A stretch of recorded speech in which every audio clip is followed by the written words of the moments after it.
All India civil service ర్యాంకుల్లో 11వ ర్యాంకు సాధించిన యువతి సాయి శివాని. ప్రస్తుతం మనం సాయి శివాని గారితో ఉన్నాము. కంగ్రాచులేషన్స్ సాయి శివాని.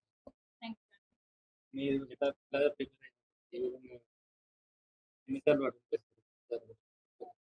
నేను 2 టైమ్స్ అటెంప్ట్ చేశానండి. ఇది నా సెకండ్ అటెంప్ట్.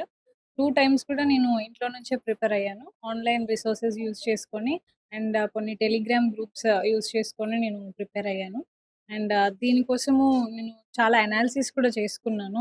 ఫస్ట్ అటెంప్ట్‌లో ప్రిలిమ్స్ క్లియర్ అవ్వలేదు. సో, ఎక్కడెక్కడైతే మిస్టేక్స్ ఉన్నాయి అండ్ నా వీక్ ఏరియాస్ ఏంటి అనేది థరోగా అనాలిసిస్ చేసుకొని ప్రీవియస్ ఇయర్ క్వెషన్స్ గానీ, సిలబస్ టాపిక్స్ కానీ అన్నిటి మీద నోట్స్ ప్రిపేర్ చేసుకొని అండ్ ఎగ్జామ్ ముందుకొచ్చేటప్పటికి షార్ట్ నోట్స్, కీవర్డ్ నోట్స్ కూడా ప్రిపేర్ చేసుకొని థరోగా రివిజన్ చేశాను. రిసోర్సెస్ చాలా తక్కువ రిసోర్సెస్ పెట్టుకొని వాటిని మల్టిపుల్ టైమ్స్ రివిజన్ చేశాను.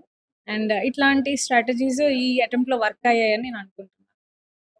మీరు ప్రిపేర్ అవ్వడానికి మీ తల్లిదండ్రుల ప్రోత్సాహం ఎలా ఉంది? మా మా మదర్ అండ్ ఫాదర్ నన్ను చాలా ఎంకరేజ్ చేశారు.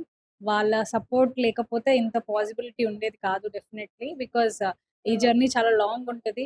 2, 3 ఇయర్స్ మనము ఒకటే పని మీద కష్టపడాలి అంటే దానికి చాలా సపోర్ట్ కావాలి మెంటల్లీ అండ్ ఎమోషనల్లీ. అది నాకు మా ఫ్యామిలీ నుంచి, నా ఫ్రెండ్స్ నుంచి దొరికింది. అండ్ వాళ్ళు కాన్స్టెంట్‌గా నన్ను సపోర్ట్ చేశారు. నన్ను నమ్మారు. దానివల్లే నేను ఇవాళ ఈ పొజిషన్ తెచ్చుకున్నాను అని నేను అనుకుంటున్నాను. సెకండ్ టైమ్ మీరు అటెంప్ట్ చేశారు. 11వ ర్యాంక్ వచ్చింది.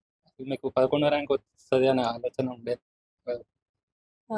11థ్ ర్యాంక్ వస్తుంది అని నేను ఎక్స్‌పెక్ట్ చేయలేదు. బట్ నేను చేసిన హార్డ్ వర్క్‌కి 50 లోపు వస్తుంది అని ఒక ఫీలింగ్ ఉండేది.